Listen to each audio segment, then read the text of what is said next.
fait les normes opérées. Faut tout nettoyer. Voilà, c'est flou. Ah merde. C'est flou. La sous-couche d'Armaflex est en place.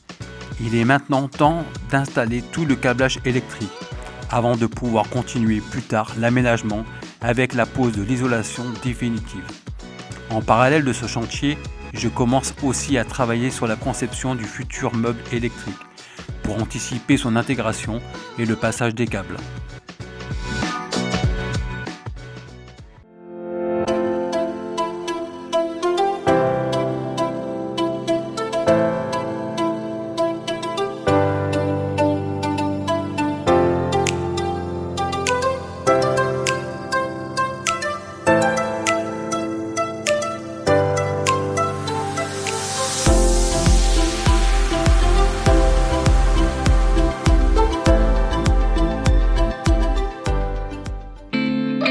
Ah, c'est trop cool, le matériel est arrivé de MyShop Solaire. Je vais pouvoir déballer tout ça. Technicien de MyShop Solaire, il manque que le régulateur DC-DC Orion de 50 ampères qui est à 100% en Victron.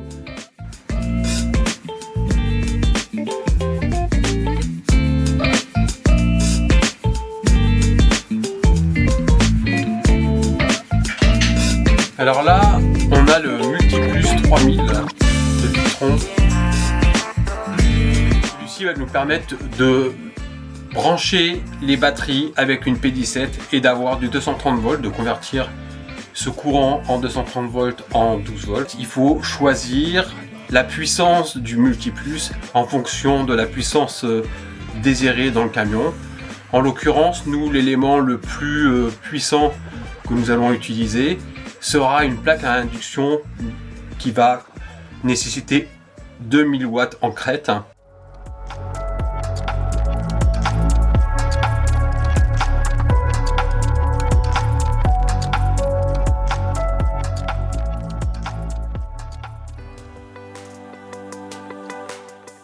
Il est important de recharger régulièrement les batteries pour éviter qu'elles ne restent vides. Je commence donc par les brancher sur le chargeur convertisseur, lui-même raccordé à la prise secteur de la maison. Pour ce test, j'utilise déjà le port de connexion qui sera plus tard la prise P17 du fourgon.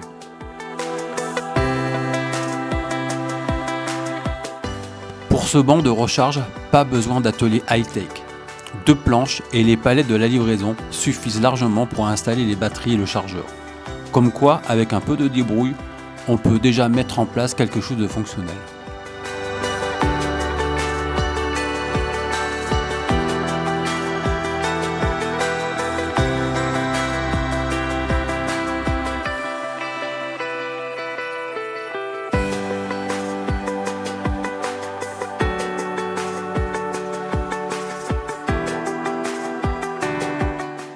Tout le matériel sous la main, j'en ai profité pour m'entraîner à connecter les différents composants et commencer à réfléchir à leur emplacement définitif. Et de fil en aiguille, j'ai fini par brancher tout ce qui était disponible.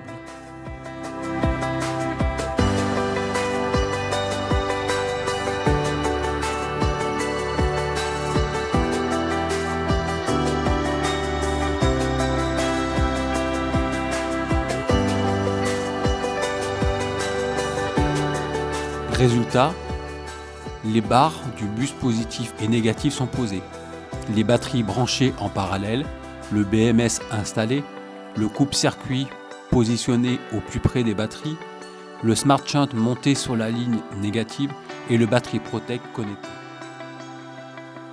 Le cœur de notre installation électrique repose sur 2 batteries Live PO4 de 330 A.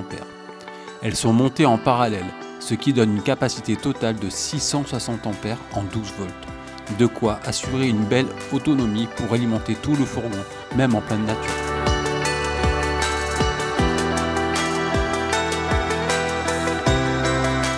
Cette configuration me permet de tester le fonctionnement de tout le système, de valider l'architecture électrique et de mieux comprendre chaque élément avant de passer à l'étape suivante, leur disposition définitive dans le fourgon. Et franchement, c'est rassurant de voir que tout fonctionne. Ça me donne encore plus confiance pour la suite de l'aménagement. J'en profite aussi pour mettre à jour tout le matériel via l'application Victron.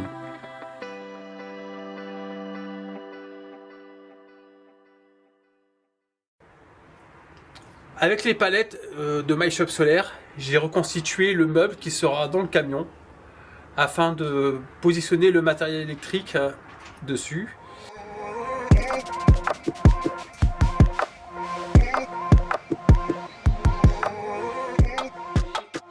Le configurateur de MyShop Solaire, au préalable, j'ai déterminé mes besoins.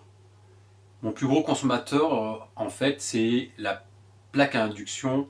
Induction ménagère classique, ça consomme 3000 watts. Donc c'est pas du tout adapté à une utilisation en camping-car ou en fourgon. 100 watts avec 2000 watts en crête.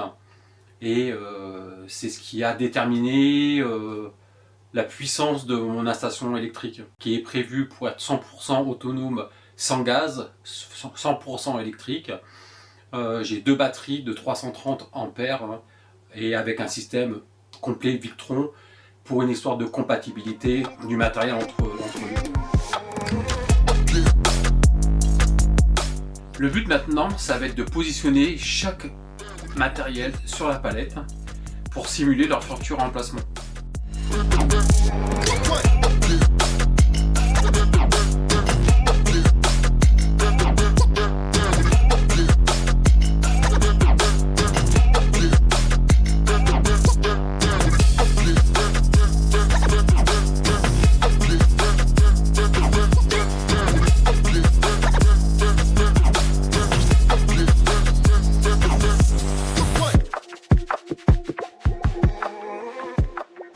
Au départ, j'avais utilisé le configurateur de MyShop Solaire. Donc, au préalable, j'avais réfléchi sur mon besoin, qui en réalité était conduit par la plaque à induction. Une configuration qui a été validée par MyShop Solaire.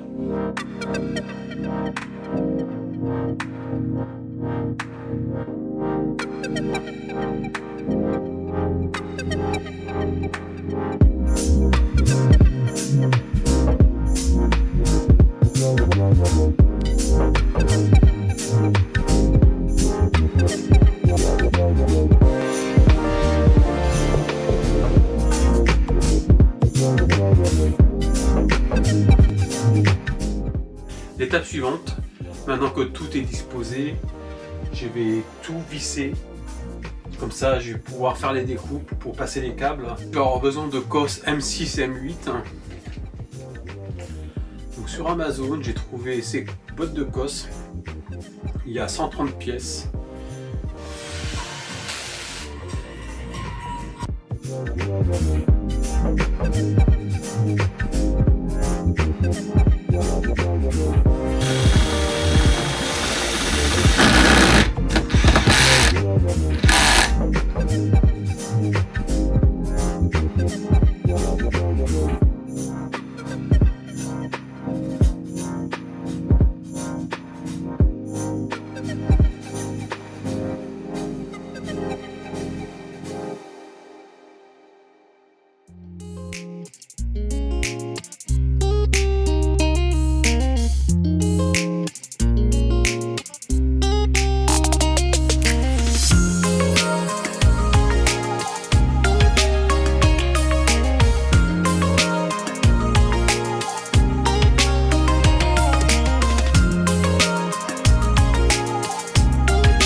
Maintenant, on va voir chacun d'eux. En fait, le principe est assez simple. C'est un peu toujours les mêmes choses qui se répètent en électricité. Donc, il a fallu déterminer la taille des câbles et aussi la longueur et section, et déterminer l'emplacement de chaque composant en fonction de la longueur des câbles.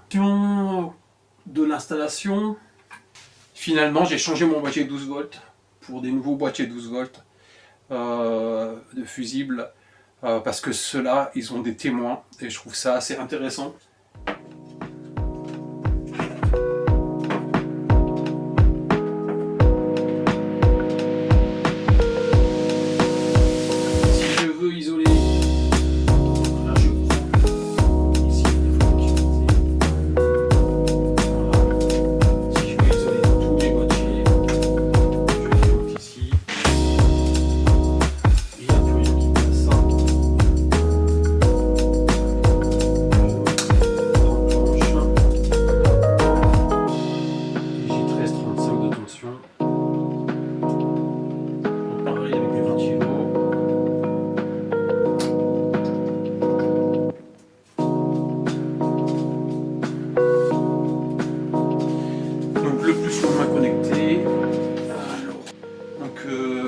Solution si on veut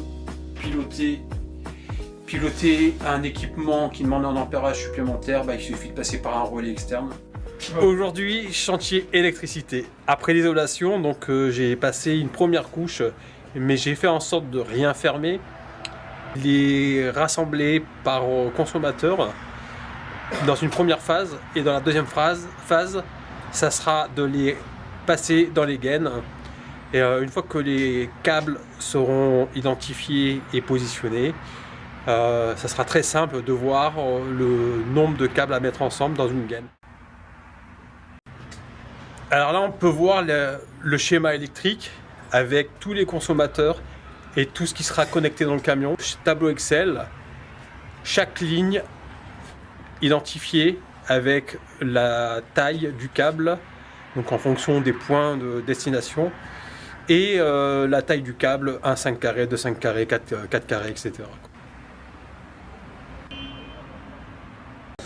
Ça filme, hein.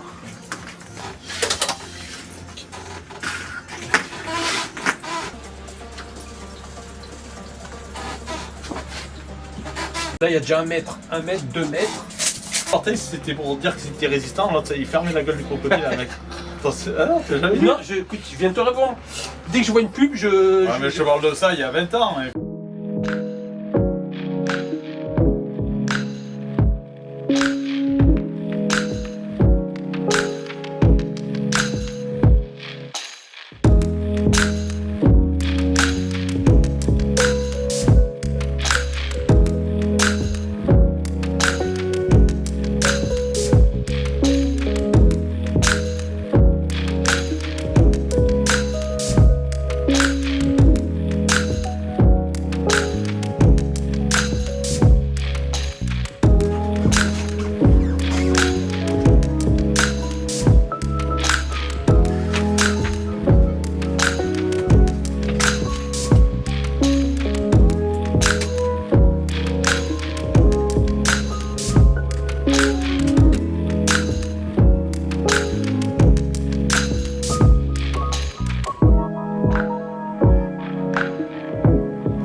Une fois tous les câbles coupés, identifiés et mis en place, il ne reste plus qu'à les passer dans les gaines et à installer celles-ci dans le fourgon. C'est une étape importante pour avoir une installation propre et bien organisée avant de continuer l'aménagement.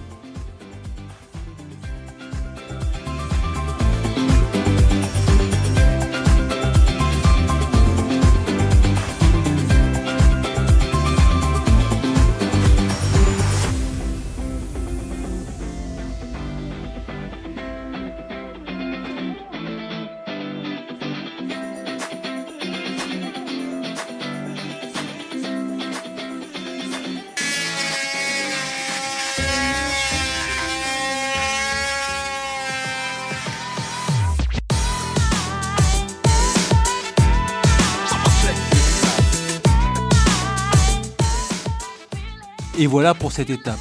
Dans la prochaine vidéo, nous récupérons le fourgon avec le siège enfin posé.